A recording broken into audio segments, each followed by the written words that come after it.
listening to ABC News Radio. Victorian authorities have revealed the state's newest locally acquired COVID cases live in the city of Melbourne. Investigations are currently underway to determine how the person became infected, but authorities think they may be connected to the Kappa outbreak. There are now 74 active cases in the state after 3 more infections in hotel quarantine were also detected overnight. More than 15,000 COVID tests were processed yesterday. Health Minister Martin Foley says they were notified of the latest community transmission case late last night. This case has done all the right things. From our initial interviews, the individual recognised that they had symptoms, got tested and had a test result all within the same day, that is, yesterday.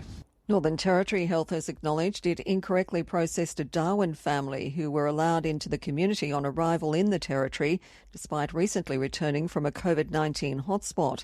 In a statement, NT Health says there's a low risk to the community. It says the family was allowed to return home for less than 24 hours and later identified and taken to Howard Springs for quarantine.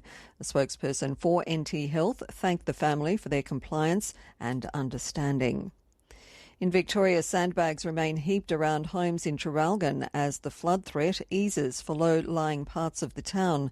Nicole Asher reports. Homes near the swollen Traralgon Creek have been shored up with sandbags ahead of expected rising floodwaters. Streets neighbouring the river were evacuated last night for a second time as another major flood warning was issued for the area. On Wednesday night, the river broke its banks, flooding nearby homes on Thursday and catching many households by surprise. The flood warning was downgraded to a moderate warning this morning. While the continuing heavy rain hampers the clean-up for those whose homes were damaged, volunteers have showed up to start stripping debris from fences around one local sporting field. Days of constant rain in Tasmania's north have resulted in moderate to minor flooding, which has seen some roads closed to traffic. Monty Beauville reports. The southern entrance to the Northern Midlands town of Ross has been closed, with the Macquarie River exceeding the moderate flood level this morning. A section of the local caravan park has been flooded, with visitors moved to higher ground. Jane Rutherford is in Ross and says people are attempting to save stranded livestock from the floodwaters. They've got some out, but there's still a few in there and blokes are actually in the water trying to pull them out. Moderate flooding is also occurring in the South Esk River. Minor flood peaks further downstream in both rivers near Longford aren't expected until tomorrow.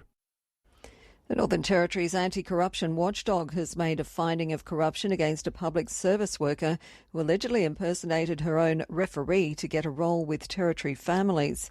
In a public statement released late yesterday, the NT Independent Commissioner Against Corruption found that Shaylee Sten falsified details in order to get a job with the government.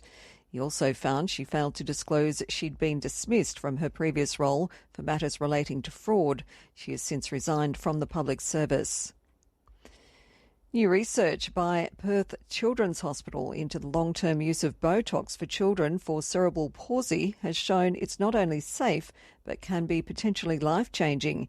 In Western Australia, Botox was first used on children with cerebral palsy in 1995, making Perth's Children's Hospital one of the first paediatric centres in the world to use its treatment. 15-year-old Falak Zaman has been getting injections to treat her cerebral palsy for the past 10 years. She says it helps her immensely. And really, my right hand really annoys me all the time, all day. Before the Botox is really annoying me, but after the Botox it's really calm and yeah. Turning to the weather now in our capitals and the current temperatures. In Brisbane, it's now 22 degrees. Sydney, you're on 17. In Canberra, it's 7 degrees. Melbourne now 15. Hobart, it's 13 degrees. Adelaide, 14. Perth, you're on 18 degrees. And in Darwin, it's now 29 degrees.